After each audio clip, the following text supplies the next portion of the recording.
Adobe Photoshop has been the world's leading photo editing and graphic software for over 20 years, but we're going to learn it in a few minutes. Even if you've never opened the program before, I'm going to show you how to make this whilst giving you a whistle-stop tour of the key features. So when you first open Photoshop, hopefully the interface looks something like this, but we're going to get it looking the same. Let's start by making a new file. There's a blue button for that in the top. You can also go to File, New up there, like in most software.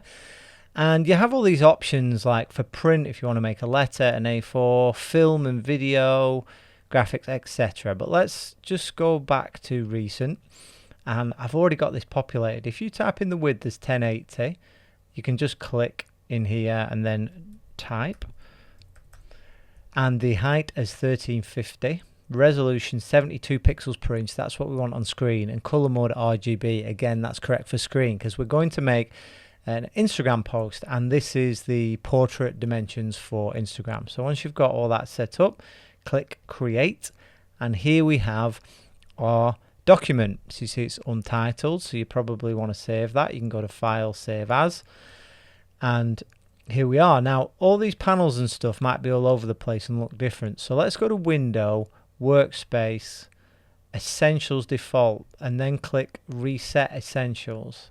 And then hopefully our screens look the same now. So what do we have here? So along the top we have this menu bar with file, edit, things like help. You're probably familiar with these kind of things from other software programs like the Google Work Suite, Microsoft Office, things like that. Then we have along the left these tools, and this is called the toolbar. And if you hover over these things, you actually get handy descriptions with animations of what these different tools do, so that's well worth having a look at. This is our canvas, our artboard, where our image is, and then over at the side we have these other panels here that we're going to use, and you'll see and get some familiarity with them. That's easy for me to say over the next few minutes. Okay, so let's get something into here. It's why it's a little bit boring. So you can go to File, Open. I've actually got in Finder here the photograph I want. I can also drag this down onto the Photoshop icon at the bottom, and voila, we have our image open. So we want to get this onto our canvas where we've got the image in its correct size. So what I'm going to do here is change the size of this and bring it over. Now there's a number of ways you can do it, but if you go to image size, and I'll try and use the menus rather than the shortcuts in this tutorial because we're here for beginners, but learn the shortcuts. And again, we've got the width and height of this image, so I'm going to change that width to the same as the width, the desired width, so 1080, and then click OK. You see it looks smaller, but we're at 33%. If you go to view, you can click 100%. You see the shortcut there is Command 1, I guess maybe Control 1 on PC, and here we are. Now I want to get this over to here. Now there's a few ways you can select it and copy and paste it and drag things and whatnot. What I'm going to do is I'm going to control click or right click on the layer, so not on the image, on this space here next to the name of the layer, and click duplicate layer. And then on this drop down menu under document, I'm going to click Untitled 1 or the name, whatever you've saved your document as, and then click OK. And if we go back over here, voila, the photograph has now been added to our artboard. Now Photoshop is a raster editing program. Now, what does that mean? It means we're dealing with pixels. If we zoom into this image, so you can click on the zoom tool here, or the shortcut is Z, and then once this is selected, the magnifying glass, if you click and drag all the way in, you can see this image, and if we hold spacebar we get this hand symbol, and now click and drag we can move around, and as you can see this image is made up of individual squares. Each one of these is a pixel, and that's what creates the image. And if we go back to 100%, we'll do the shortcut this time, Command 1, it looks like a really sharp image because at the correct resolution made up of all those pixels it looks right. So this is a distinction from a vector editing software, Adobe Illustrator being an example of that, Figma as well as handles vectors. and that is shapes drawn by mathematics. So curves and lines between points, and however much you zoom in or out of that, it won't pixelate. You won't be able to see individual squares, but it'll be perfectly smooth. So this is the difference. So now we have this, and I mentioned before layers, and I want to talk to you about this because this is a key aspect of Photoshop.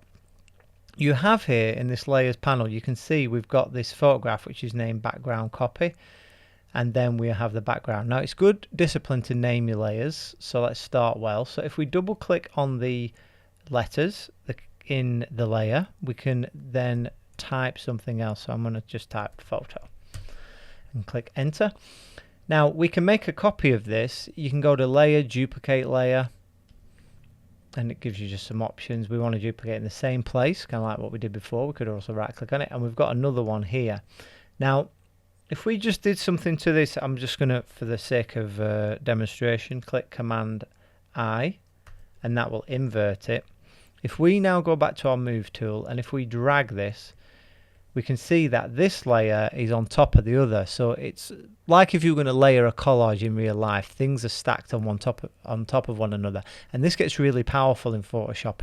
In any design software, it's a lot easier to handle and work with layers than in like a word processing software.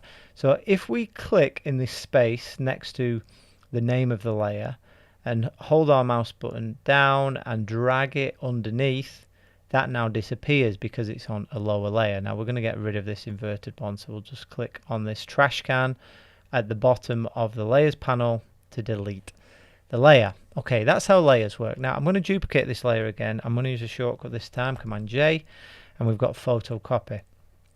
Now what I want to do is separate this image from the background. This is a key skill you're going to want to develop in Photoshop, and Photoshop makes it a lot easier than it used to. So if we click on quick actions a couple of times to get this menu to pop up, it might be on already for you, and then we're just going to simply click remove background, and it looks no different. But if we hide this layer underneath, so you click on this eye here, and that's the show hide layer button, you can see now we've cut out the background because it's overlaid on this white layer which is labeled background here. Now I just want to go back and show you what was actually going on there. So if we go back a couple of steps, you can go edit, undo, and that's just the same in most software. It's Command Z, Control Z, so I'm just going to hit that a couple of times. I'm going to click select subject, which is the first step it made when we click remove background, and then at the bottom of the layers panel there's this button which is a white rectangle or light rectangle with a dark circle on, and it says add layer mask. If you click that, it does the same process, and you can see this layer mask here. Let me hide that photo layer again. The black areas are hidden and the white areas are visible within this layer. So that's what masking does, and that's really powerful. And you can create any kind of mask to show and hide different parts of a layer, and you'll see how powerful that becomes. So let's start to make some adjustments. We'll show this photo layer again. Now I'm going to click somewhere on this layer, like say in this clear space here, to select that layer. Then if you go up to Adjustments tab, you have all these different adjustments, and again as you hover over it, it might be a bit small on the video screen, but hopefully if you can see it yourself in Photoshop. Brightness, contrast, levels, curves, exposure. What the heck do all these things do? Well, these manipulate the photograph. Remember, all we're doing is changing the color of each individual pixel, and that makes a difference overall. So you can also find these things by going to layer, new adjustment layer, sorry, and then they are all available here. And we're going to click hue saturation now, and then just click OK. And then it's created in the properties panel a little menu for us that relates to adjusting this particular adjustment layer. And we have three controls here: hue, saturation, and lightness. Three sliders, I should say. Now hue, as you can see, there's like a rainbow. Hue just means the basic color, like red, blue, yellow, green, etc. So the color value. Then saturation is if we dial these along, you'll be able to see if we turn this up, it's just more of that color, more saturated, so that's very bright blue. Now if we turn the saturation down, that goes to black and white, so we've got a gray background there. So let's just select that number and type 0, and I'll press tab and go back. And same with lightness, you can imagine what's happened. This is going to go towards white, totally white, down towards black, totally black. Again, 0 and then tab. So maybe let's make an adjustment and maybe take this towards a little bit of a purple thing. See, we're getting a bit of degradation here in the quality when we go too purpley. Maybe we can fix that, changing the lightness and the saturation a bit. Not too much. We're getting this sort of banding, as we call it. Maybe let's go to a lighter then, a little bit lighter. You can see some of that, but the point is you're discovering how to adjust these layers. That's something we could fix or something we could do something with, but we've changed the color of the background. So if we show and hide this hue saturation layer, hidden, visible, you can see a big difference there, the kind of things you can do with that and all these different adjustments. That's something to play around with. So that's adjustment layers. Now you can apply the adjustments directly to a layer, but it's best not to in general, because we want to edit non-destructively, like how we made a copy of the photo layer before we masked it. That means don't make changes that you can't get back. So we want to always try and edit non-destructively, so we've always got the option to show and hide things and turn things off. Okay, now one thing about Photoshop that you are probably familiar with is the idea of retouching. In fact, people use it as a verb now, to Photoshop something, and think they mean we're changing the appearance of people's bodies or making them look better or whatever, but retouching is what they're talking about. Now let me show you a little bit of that. Now if we zoom right in, so again the zoom tool, we're going to click Z, hold Z, and then click and drag, and we've got a logo here on the headphones. Now let's say we want to remove that and we don't want to promote this particular brand. Let's do that. So we're going to click on the image part of this layer, and you see you get a selection around the corners of it. Make sure you don't click on the mask. If I do that, the corners are selected there. We want to click on the image and make sure that's selected. And we're going to use the spot healing brush, which is over here. You can also click J, and you can see with these pebbles, wow, it just removes pebbles. So let's see if it can remove this. Now it gives you a circle. Now your circle might be huge, it might be too small. Up here there's a number 9. This is the size of the brush. So if we turn that up to like 98, this is huge. If we turn that, and then we've got the hardness, which is the sharpness of the edges. So 100%, totally sharp edges of a perfect circle. 0, very gradual fade on the edges of the circle. So if we were just to like make quite a big brush, you can also use the shortcuts of the square brackets to make it smaller and larger. If we were just to kind of you click and drag and you get this sort of black overlay. If we were just kind of do that whole area, it's going to look a bit messy. So what I recommend with this is have it a bit smaller and just do it a little bit at a time. I'm maybe going to do along this edge where it created this extra shadow. See, that even was a bit much. Then you usually get a little bit of a better result, and this is something to experiment with for yourself. Different levels of hardness on the brushes, different sizes of brushes, and you can use any type of brush actually.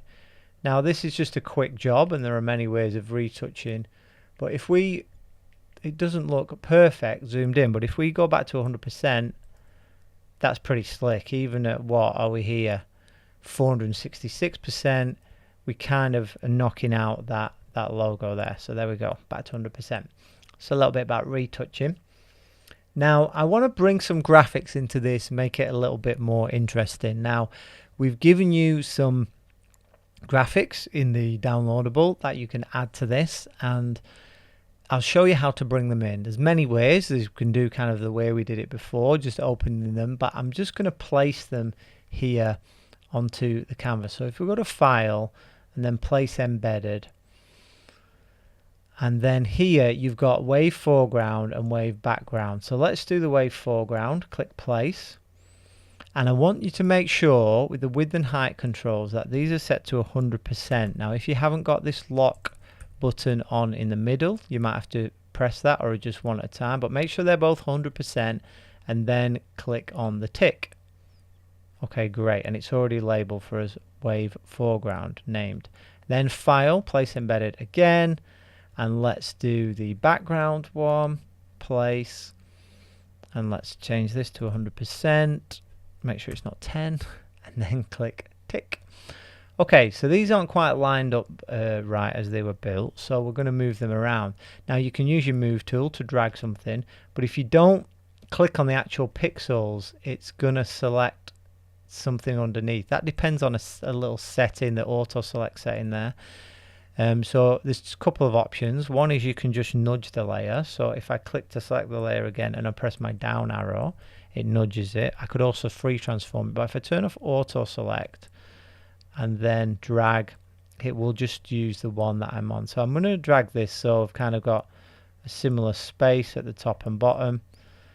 I'm happy with that. Then I'm going to go onto the foreground layer, the red wave, and I'm going to just drag that so it looks like it's in kind of the place where it should be. So there's an even distribution here with these waves.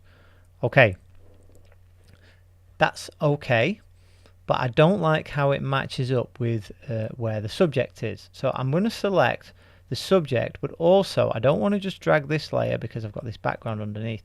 So I'm going to select this layer and then I'm going to press Command, hold down Command, and click on this other layer of the photo. I think it's Control, sorry, every time I say Command on the Mac is usually Control on the PC. So with those both selected, this time I'm going to nudge, I'm going to press my up arrow and move this photograph up, and I'm just looking for a nice place for these lines to rest. So I think at the top here it looks as if these waves kind of follow along over her head, and then this red layer sits a bit nicer over the top of her shoulder. So I'm quite happy with that composition. Now to make this work a little bit better, we're going to move this waves background layer below the image. So again, if we click in this space next to the name and drag it underneath the mask photo, see, they move to the background. I'm going to leave the red one on the foreground, but obviously I don't want red. I don't like these colors. So we're going to look at how we can change this. Oh, we've got a funny visibility thing going on here. This mask is not gone all the way down to the bottom because it was obviously selected when it was another place. So what I'm going to do is I'm just going to delete that mask, and we'll do the same thing again. So quick actions, and let's click remove background. There we go, and that's where we want to be.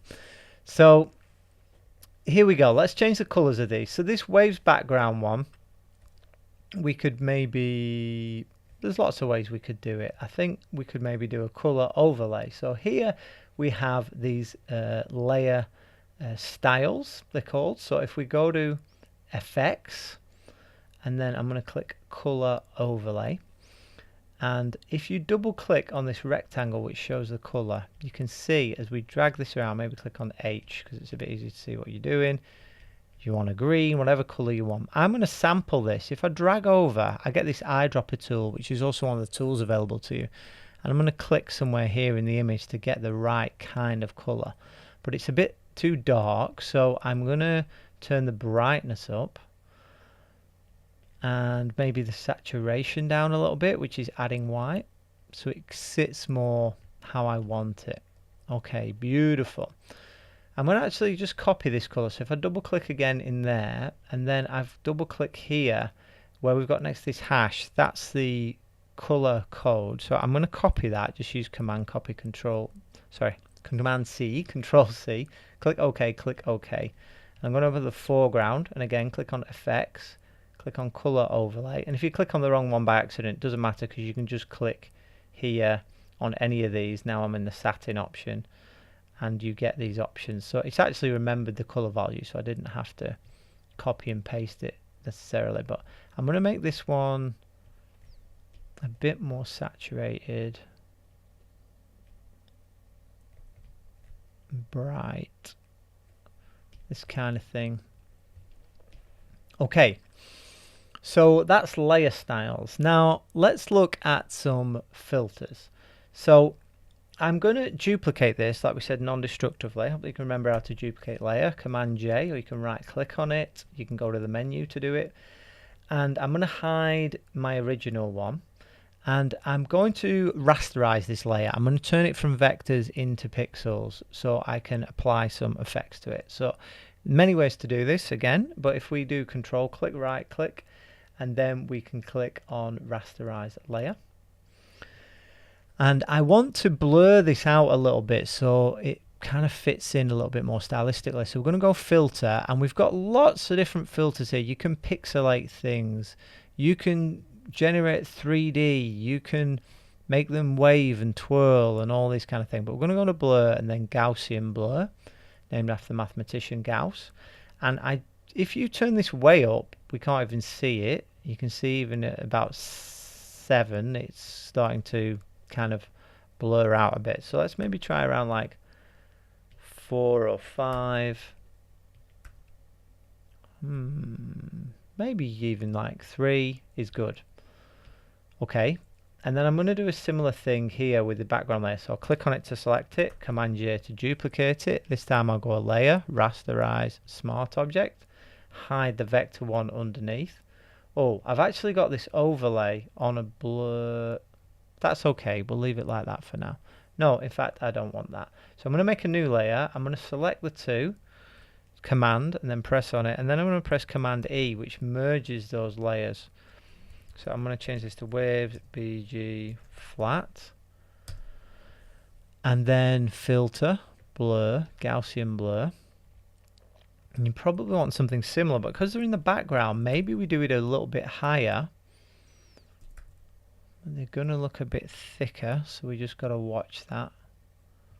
I think I might just keep it at, yeah, maybe a little bit more at 4. And I maybe want to make them a little bit lighter. So for every layer, you can adjust the opacity, which is how much it shows through, how transparent it is. So this is at 100%, and we've got a slide. If we drag it down to 0, you can't see it. 100% fully visible. So you can just drag this around. But another cool shortcut in Photoshop, when you've got the layer selected, if you just type a number, so if I type it very quickly like 55, the opacity goes in. Or if I just press one numeral and then wait like 7, it goes up to 70%. So that's just a little thing you can play with.